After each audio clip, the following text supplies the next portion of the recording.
au Théâtre du Merlan. Pas grande avancée de la part du gouvernement. Il y a eu des réunions qui ont eu lieu et qui se mettent en place là, notamment le COREPS.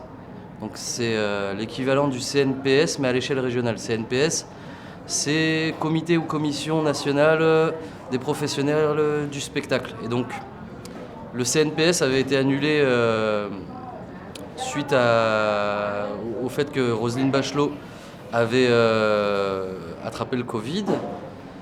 Donc ce qui a été renvoyé par la CGT Spectacle et les occupants de l'Odéon, c'est qu'il devait y avoir une continuité de l'État. Donc que la réunion devait avoir lieu tout de même. Il y a eu une délégation qui a été reçue suite à ça de la CGT Spectacle, des occupants de l'Odéon, de la CGT Chômeurs Précaires et je crois des membres de l'hôtellerie, de la restauration et de l'événementiel. Donc à partir de ces négociations-là, de ces discussions-là, il y a eu une réponse du gouvernement qui a été faite qui disait qu'ils ne pouvaient pas accéder aux revendications qu'on porte en fait. À savoir donc le retrait de l'assurance chômage, le retrait de la réforme de l'assurance chômage, la prolongation de l'année blanche, ils veulent pas en entendre parler, et ils ont annoncé que peut-être ils feraient quelque chose pour les primo-entrants. Mais bon voilà, dans le communiqué qu'on a eu de la part des gens qui ont assisté à cette réunion, voilà, ils nous ont mis entre parenthèses une mesurette en fait, donc on ne s'attend pas non plus à des miracles. À savoir que nous, en fait, pour les primo-entrants, on revendique l'abaissement du nombre d'heures à 250 heures au lieu de 507. Donc nous, on continue. À l'échelle régionale, du coup, il y a les COREPS, donc c'est comité régional des professionnels du spectacle, donc qui se sont montés en PACA. La première réunion, elle s'est passée de manière assez agaçante, le terme est trop faible, scandaleuse en fait, voilà. À savoir qu'en fait, les représentants des salariés, mis à part la CFDT, n'étaient pas présents alors qu'ils étaient prévus et qu'ils étaient censés siéger dans ce comité. Donc même les syndicats de patrons, le syndicat n'a pas pu y assister.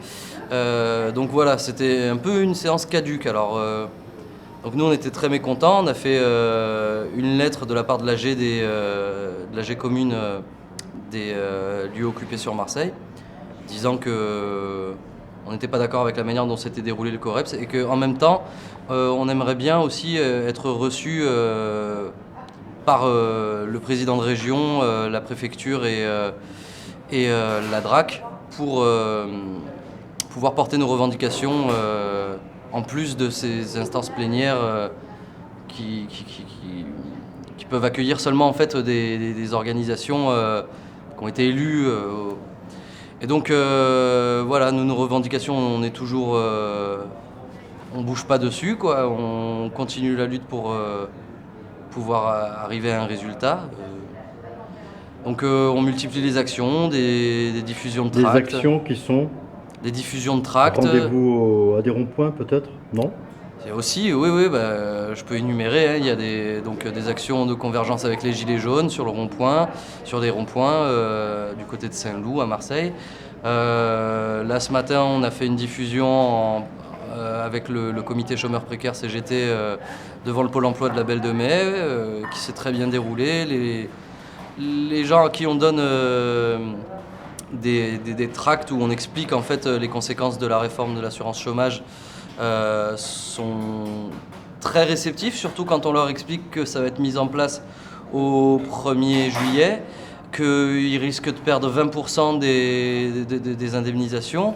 Là tout de suite ça fait tilt et ce qui est intéressant c'est qu'il y a des numéros qui s'échangent et que les personnes à qui on parle se sentent concernées et ont envie de prendre part à la lutte. Donc voilà, on a passé un mois maintenant dans le théâtre, donc il y a toute une problématique d'organisation qui commence à être réglée et maintenant de la nécessité de sortir de de ces lieux pour diffuser en fait nos revendications et de l'information en fait sur ce qui est en train de se passer. Parce que en fait tout le monde n'est pas au courant finalement de ce que nous prépare le gouvernement, notamment cette réforme de l'assurance chômage quoi, qui est catastrophique. Vous êtes en équipe avec la Criée? Oui, on communique, on a des plannings communs qui nous permettent d'éviter de superposer les actions. Vous avez des AG également? Les AG, on a des délégations en fait. Alors, ce qui se passe pour les AG, c'est que donc on a les AG communes le lundi. Et ensuite, on s'est débrouillé pour faire un système de quinconce pour pas qu'il y ait 2 AG superposés. Donc les mercredis et vendredis, les AG se passent à la Criée. Les mardis et jeudis, les AG au Merlan. Et donc on a toujours une délégation des occupants du Merlan qui va à la Criée et inversement une délégation des occupants de la Criée qui viennent au Merlan pour se tenir au courant en fait. Et donc pareil, les commissions d'action sont en relation quoi, pour se tenir au courant, pour quand on a besoin de monde sur une action organisée par la Criée, qu'il puisse y avoir des gens qui se rendent disponibles du Merlan et inversement. Donc, grand silence de Madame Bachelot. Grand silence de Madame Bachelot, de comment elle s'appelle, Elisabeth Borne, la ministre du Travail. Donc nous on n'attend pas des mesurettes, on attend clairement le fait d'accéder à nos revendications, en fait, oui. Retrait de la réforme de l'assurance chômage, prolongation de l'année blanche d'une année encore, abaissement du seuil d'heure pour accéder à l'intermittence au régime d'intermittence à partir de 250 heures.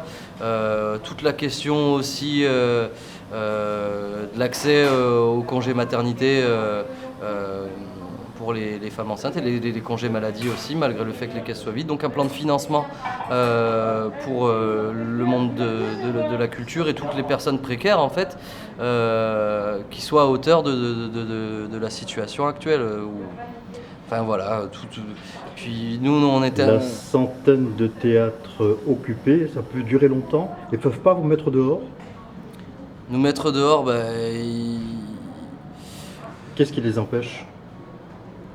En fait, la détermination et l'organisation, donc on a intérêt à rester organisé et déterminé pour empêcher, tant qu'on a du nombre et du rapport de force, en fait, et puis, je pense que dans la mesure où on n'empêche pas les personnes de travailler dans les théâtres et qu'on arrive à garder les lieux, en fait, notre outil de travail, on le préserve, donc tant que ça se passe bien, alors ça dépend des équipes, des directions, hein. Je sais que dans certains théâtres c'est un peu compliqué.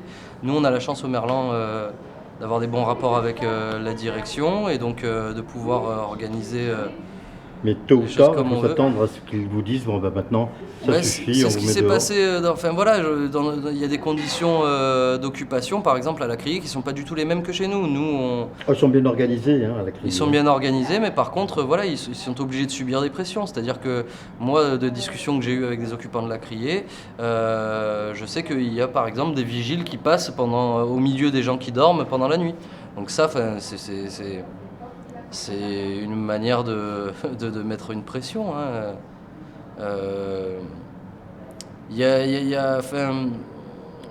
Là, alors, j'ai pas eu le temps de le lire, mais de discussions que j'ai eues avec des camarades qui occupaient, il y a eu une lettre qui a été faite par Muselier sur le fait que la région s'occupe correctement des travailleurs du spectacle, subventionne, etc., qui a été signée par un certain nombre